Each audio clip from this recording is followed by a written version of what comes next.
Hi ಎಲ್ಲರಿಗೂ ನಮಸ್ತೆ. ಭಾರತೀಸ್ food ಚಾನಲ್‌ಗೆ ತಮ್ಮೆಲ್ಲರಿಗೂ ಸ್ವಾಗತ. ಇವತ್ತಿನ ರೆಸಿಪಿ ಕಡಲೆಕಾಳಿನ ಮಸಾಲೆ ಚಪಾತಿ. ಈ ರೆಸಿಪಿ ಮಾಡೋದು ತುಂಬಾನೇ ಸುಲಭ ಮತ್ತು ಟೇಸ್ಟಿಯಾಗೂ ಇರುತ್ತೆ. ಬನ್ನಿ ಹೇಗೆ ಮಾಡೋದು ಅಂತ ನೋಡೋಣ. ಇಲ್ಲಿ ನಾನು 1 ಕಪ್ 7ರಿಂದ 8 ಅವರ್ ನೆನೆಸಿರೋ ಕಡಲೆಕಾಳನ್ನ ತಗೊಂಡಿದ್ದೀನಿ. ಇವು ನಾರ್ಮಲ್ ಆಗಿರೋ ಕಡಲೆಕಾಳು.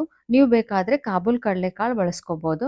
ಈಗ ನೆನೆಸಿರೋ ಕಡಲೆಕಾಳನ್ನು ಕುಕ್ಕರ್‌ನಲ್ಲಿ ಹಾಕಿ 2 ಕಪ್ ನೀರು ಮತ್ತು ಸ್ವಲ್ಪ ಉಪ್ಪು ಸೇರಿಸಿ 8ರಿಂದ 10 ಸೀಟಿ ಬರೋವರೆಗೂ ಕೂಗಿಸ್ಬೇಕು. ಸ್ವಲ್ಪ ಸಾಫ್ಟ್ ಆಗಿನೇ ಬೇಯಿಸಬೇಕು.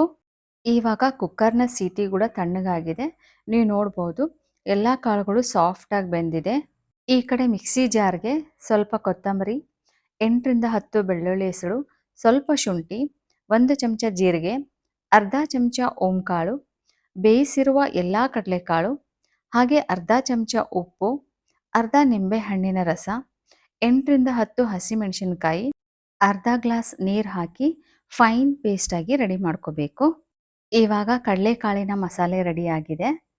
ಈ ಕಡೆ 1 ಕಪ್ ಗೋಧಿ ಹಿಟ್ಟನ್ನ ತಗೊಂಡಿದ್ದೀನಿ. ನಾವು ಯಾವ ಕಪ್‌ನಲ್ಲಿ ಕಡಲೆಕಾಳು ತಗೊಂಡಿದ್ದೀವಿ ಅಲ್ವಾ, ಅದೇ ಕಪ್‌ನಲ್ಲಿ ಗೋಧಿ ಹಿಟ್ಟನ್ನ ತಗೊಂಡಿದ್ದೀನಿ. ಈಗ ಈ ಗೋಧಿ ಹಿಟ್ಟಿಗೆ ರುಬ್ಕೊಂಡಿರುವ ಎಲ್ಲ ಮಸಾಲೆನ ಸೇರಿಸ್ತಾ ಇದ್ದೀನಿ. ಇದಕ್ಕೆ ನೀರು ಹಾಕೋದೇನು ಬೇಡ, ಹಾಗೆ ನಾದ್ಕೋಬೇಕು. ಇವಾಗ ನಾದಿರೋ ಹಿಟ್ಟು ರೆಡಿಯಾಗಿದೆ. 10 ನಿಮಿಷ ಮುಚ್ಚಳ ಮುಚ್ಚಿ ಸೈಡಿಗೆ ಎತ್ತಿಟ್ಬಿಡ್ತೀನಿ. ಈಗ ನಾವು ನಾದಿರೋ ಹಿಟ್ಟಿನಿಂದ ಸ್ವಲ್ಪ ಉಂಡೆ ಮಾಡಿಕೊಂಡು ಆ ಉಂಡೆಗೆ ಹಿಟ್ಟನ್ನು ಸವರಿ ಇಲ್ಲಿ ನಾವು ನಾರ್ಮಲ್ ಆಗಿ ಚಪಾತಿ ಹೇಗೆ ಲಟ್ಟಿಸ್ತೀವಲ್ಲ ಅದೇ ಥರ ಲಟ್ಟಿಸ್ಕೋಬೇಕು. ಅಲ್ಲಿ ಅಲ್ಲಿ ಕಡಲೆಕಾಳು ಹಾಗೆ ಉಳ್ಕೊಂಡ್ರೆ ಕೂಡ ತೊಂದರೆ ಇಲ್ಲ. ಅವು ಲಟ್ಟಿಸುವಾಗ ತಾನೇ ಫ್ಲಾಟ್ ಆಗಿ ಬಿಡ್ತಾವ. ಲಟ್ಟಿಸುವಾಗ ನಮಗೇನಾದ್ರೂ ಸ್ವಲ್ಪ ಕೆಳಗಡೆ ಹಿಟ್ಟು ಬೇಕು ಅಂತಂದ್ರೆ ಹಿಟ್ಟು ಹಾಕ್ಕೊಂಡು ನಾವು ಲಟ್ಟಿಸ್ಕೋಬಹುದು.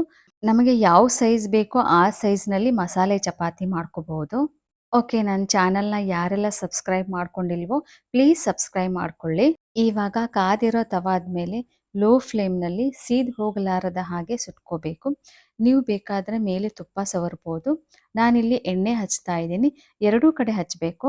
ನೋಡಿ, ಬಿಸಿ ಬಿಸಿಯಾದ ಕಡಲೆಕಾಳಿನ ಮಸಾಲೆ ಚಪಾತಿ ರೆಡಿಯಾಗಿದೆ. ಉಳಿದ ಹಿಟ್ಟಿನಿಂದ ಇದೇ ಥರ ಎಲ್ಲ ಚಪಾತಿನೂ ಮಾಡ್ಕೋಬೇಕು. ನೀವು ನೋಡ್ತಿರಬಹುದು ತುಂಬಾನೇ ಸಾಫ್ಟಾಗಿ ಬಂದಿದ್ದಾವೆ. ನೀವು ಈ ಚಪಾತಿ ಮೇಲೆ ಉಪ್ಪಿನಕಾಯಿ ಸವರಿ ರೋಲ್ ಮಾಡಿ ತಿನ್ಬೋದು. ಬಾಕ್ಸಿಗೆ ಕೂಡ ಕಟ್ಬೋದು. ಇಲ್ಲ ಮೊಸರು ಜೊತೆ ತಿನ್ಬೋದು ಅಥವಾ ಯಾವುದಾದ್ರೂ ಪಲ್ಯ ಜೊತೆಗಾದ್ರೂ ತಿನ್ಬೋದು.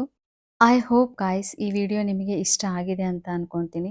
ಇಷ್ಟ ಆದರೆ please like, share and comment ಮಾಡಿ. ಮುಂದೆ ಇದೇ ಥರ ಹೊಸ ರೆಸಿಪಿ, ಹೊಸ ರುಚಿಯೊಂದಿಗೆ ಸಿಗೋಣ. ಅಲ್ಲಿವರೆಗೂ ಧನ್ಯವಾದಗಳು.